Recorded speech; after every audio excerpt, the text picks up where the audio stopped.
Okay, so what do you think of tonight's show? Let's start with this question. It was great. It's our first time here, and it's been lovely. It's been rainy and cold the last day or so, and even then, people still were coming out, and I saw how supportive and into the music everyone was. So I was already excited from that. But it was a great stage, nice big sound, but yeah, incredible audience, and it was lovely to get to play for such. Have you ever played Poland before? We've done Poland, some random places. We've done Gdynia and Warsaw and Wrocław, yeah. And I think there's I know there's another I'm leaving out. I can never say the name right. Szczecin. There you go. Szczecin. Yes. In German, yeah. Yes.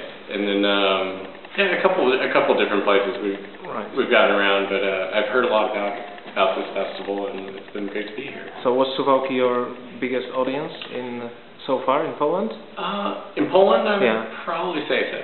I think so. We did the Gdynia Blues Festival the very first time I came here, and that was also a very special festival for us and stuff. And I know that was a lot of people, but I think today overtook it. But it was a great crowd. And this is the end of the tour. This is the last one for us. I believe this was our 42nd show as a band, and I've done a couple other things too, and not including radio or TV and stuff like that we've played, but actual shows and stuff. But which was a great end to a long tour. We've been over here since, I believe we flew over April 28th, and our first date was May 1st, and now it's July 11th, I think, something like that. So it's been a while, but and time flies on the road, yeah. Somehow, there's moments where you start thinking in advance of how much time there still is, where you go, oh my god, wow, I have to do this so many more times now, and so that you kind of get that, but it actually starts getting even better. You start getting more into the swing of things, and it just all starts kind of not becoming too routine, but you kind of know what to expect from yourself, I think, so it kind of takes a little bit more of the pressure off, but it's nonetheless always exciting. Yeah, okay, very good, I see. And for me, what was the most impressive thing when I was listening to your concert was the fact that you seem like a unified band that would, I don't know, meet every day and jam at the garage. Right. I'm lucky with the band that I have. It's kind of funny that we only really started playing together in this formation recently, but we've each played with each other at different times in the past, and a couple of the things that we got together early on we were always the only band that we didn't get to rehearse. We didn't get to even run through the stuff. We just talked about it, and we're like, okay, do it as close to the album as you can, and we'll know that it should be good. But there's something that I think clicks with people usually, sometimes where there's stuff even today where we do something of the random improvisational note or weird thing that we'll throw in, and everyone does it for no reason. Everyone does it, and everyone kind of looks at each other and kind of like, hey, you did it too. That's really great. Like, cool. We're all right in the same mindset of like where the song was going. So I'm very lucky with the guys that I have right now. Yeah, that's magic. I would say. You've mentioned improvisation. Do you often improvise? I try to keep it as minimal as I can in our shows, because I don't want to be too crazy. But I try to keep things as structured as close as I can to say the albums or something like that. But I always try to find the right places where I want to keep space, just because I know it'd be like, well, I want to be able to go just nuts at this point, or do something crazy maybe tonight in this place and stuff. So I'll kind of try to pre-plan where it's like, okay, here's where I want it just be completely free and stuff, because then we know that we'll all at least come back around and find that same path again that we were originally on, rather than just, okay, I don't know how to end the song, like who's here, but yeah, I try to find some places for it. But you end songs in a very, well-prepared way, let's say. We have stuff that it's great of how things have come along so fast with these guys and stuff too. Like I said, not being able to really rehearse too much, but just I think from over the years having so many shows with them at separate times, I think it all really helped to where it was pretty cool when we like went back to like finally do some songs. Like at soundcheck, we went through like a song like, okay, tonight we need to work on this because this wasn't great last night or something. I'll remember things. It was like, oh, I haven't done this in 4 years because I did it back when you were with me at this point, and teaching that part to him, and then the very next part being like, oh, well, this part we changed this after, you know, from a couple of years ago. We do it this way now, and kind of melding all of that into it. It's fun for me because it's kind of like all the best parts of over the years, everything that's grown. All right. How did you start as a guitarist? When I was really young, my parents noticed that I was really interested with guitar. From my dad would play at home just for fun to kind of unwind after work, and they noticed I had a really big fascination with that. So when I was 2, they actually got me my first guitar. It was an acoustic guitar, but they never pushed me to learn it or take lessons or anything like that. And I didn't take it serious or even know it was anything but a toy to me. So never really took it serious, but when I was about 6 or 7, I was just playing with it, and I hit something, and I was kind of listening, and I recognized something that I'd heard from the radio or something, and I remember running and showing my dad really quick, like, what do you think, doesn't this sound like that thing? And he said, yeah, like, move your fingers this way, do it this way, and then hit this like that. And when I did it and stuff, it was just the coolest thing. I couldn't believe I figured out like how to do this thing all on my own, and it was the intro to a song called Barracuda from the band Heart. And I think that, I always say that I think that night set everything off. From there on, I think I must have probably just kept doing that for probably a long time, and then more and more, you know, my dad showed me like the basic chords and stuff like that I started getting used to and starting to figure things out on my own that I would be interested in. But that's pretty much the start of it. And then you know, got into high school, I started sitting in and filling in with other bands from around town, and I started doing my own high school bands and stuff with my bass player Sam. We grew up in high school together, and we started doing things at school together, and then that led to doing some things that were outside of school that were pretty cool for that age range to be doing, and everything's just kind of always continually grown from all of that. Great. Do you practice a lot? I'm bad with it, and it's kind of hypocritical, but I always say that I play so much that that's more of my practice, I think. But I always go with there's a saying of you're playing that if you play one day and you play the next day and you've grown to there, if you take the 3rd day off, you have to start from scratch again. You're back at day 1 because you have to always keep it going, and it really is. I think your fingers starting to go, but. Every once in a while, I always try to pick up a guitar a day and do something, even if it's a matter of seconds. If I pick it up and it's just to like do a little run or something's in my head and I want to try to do something, then I always count that as okay, I'm good because I did it and stuff. But I think that's another thing that probably got to me of making me like the guitar so much is not being forced to go practice or learn this or anything like that, but it was at my leisure to... Nothing too methodological. Yeah, I think when like parents force their kids, I think like you need to take guitar lessons or you have to go to this, I think it becomes almost a rebellious type thing with children at least, where it becomes the homework and it becomes like the school stuff where you're like, I don't want to do this because they're making me do it now, but I think because it was something that was like, no, I'm wanting this. I want to like know how to figure this out or something, I think is what probably just fueled my obsession. Right. Which of your albums do you like the best? That's a hard one. People are always asking, when they buy them, they always ask me, which one's the best one? And I was like, it's like picking a child. They're like, this is a good one, and the other ones are okay.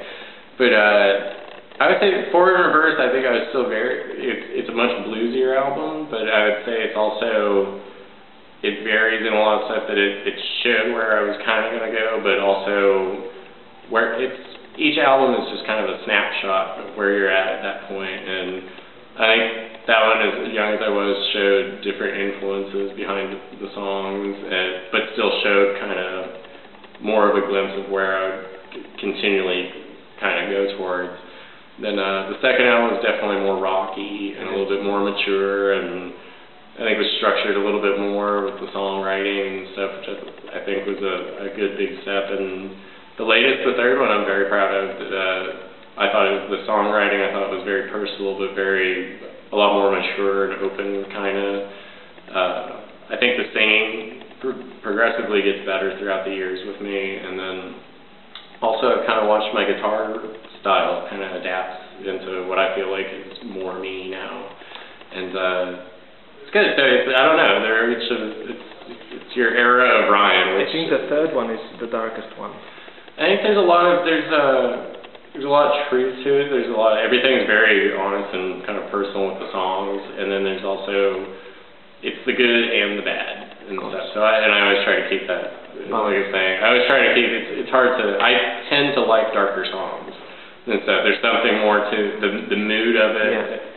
Kind of gives me some kind of more depth where I'm always like, oh, that meant more because sounds like this and stuff that I think it can just create more of an honest moment. But yeah, I think the songwriting is probably at its best on the third one maybe, but you know, if you have fans, I don't know, the first CD still sell as much as the brand new CD and all around. Do you produce your own albums? We do everything on our own. Right. I record everything back home in New Mexico. There's a really great studio in Santa Fe, New Mexico called Frogville Records. And it's a wonderful studio, and they've had everyone you can name in there. But I work with a guy named Bill Palmer, he's a musician. He's a great musician, a great guy. But he has a wonderful ear that it's rare to find with like an engineer and stuff. That it's funny because we'll sit and we'll listen, and you always want to mess with the guitar tone and stuff when you hear the playback and like find where it sets the best in the record, and we'll go from one to another extreme, but you'll like hear it one way and you're like, and like you hear it go the other way and you don't like it and stuff, but he always ends up getting it right to where my ear is kind of like wanting it to like stop right there, and he'll always come right to that point, and it's like, I think that comes a lot from him being a guitar player and musician. He has a great ear to like, he knows what it's supposed to sound like rather than someone that's just sat behind a console and thinks, the guitar might sound this way. But he's incredible. The owner, John, of the studios, we just work really well and very, very fast and very smoothly together. And then we send everything off to be mastered by a guy named Brian Lucy, who works with every huge name, rock, and a lot of blues guys these days now too that have been catching on. But he works with the best of the best. They're the top guys, and him too. It's always a super fast, great relationship where it's within the day you have multiple versions of the entire album that you can listen to, and you have to take the time to pick what works best and stuff. But I'm lucky. I have a great team. And how do you see the future of rock and blues? I actually think we're kind of on a comeback. Everything's always in trends and phases, and at least in terms of popular music, I think it's on a good climb right now. At least there's bands that if you look at it like the Black Keys or even Jack White, and there's so many. There's a really great heavy rock band that we just saw that we're really into called Royal Blood. It's all, when you listen to it, it's very cool, heavy blues, really, just done given in a different presentation, and the way that they do it, it comes across, and people more and more, I feel like it's the trend of people are very into that kind of now, and I think there's other bands like Rival Sons and such that have just kind of that 60s Cream meets Hendrix type of vibe that I think it's really come across people that they like it because it's kind of retro, it's kind of vintage to them. So I think like hipsters look at it like, oh, this is cool, it's old, it's like it's new, but they get into it and they don't know that they're breathing in the blues, and it kind of gets everyone to like start looking back. Like, oh, well, actually this is cool because it was this guy's song or this and stuff. So I think it's good. I think it's on an uphill thing. There was a phase in the '90s where it was every time you turned around, there was another really, really young blues rock guitar player playing with an older band, and it was every one of them was like the next Stevie Ray Vaughan or the next whoever, and there was kind of that big phase and stuff, and that kind of died off. But I think everything's on its comeback right now. Right. Everything seems to be talking more about guitars rather than synthesizer, keyboard. Yeah, and I think the audiences are getting younger.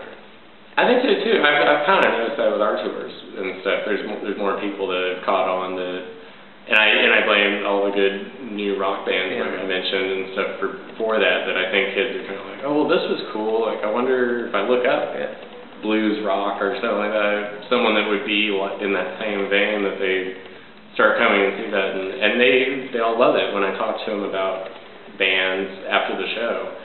People always want to know who you're listening to and stuff like that, and I'll talk to them, and it's all those bands. And people are like, oh, I love them, they're my favorites, and it's sort of like, that's good, it's all a rejuvenation. And the last question I have to ask about Nashville.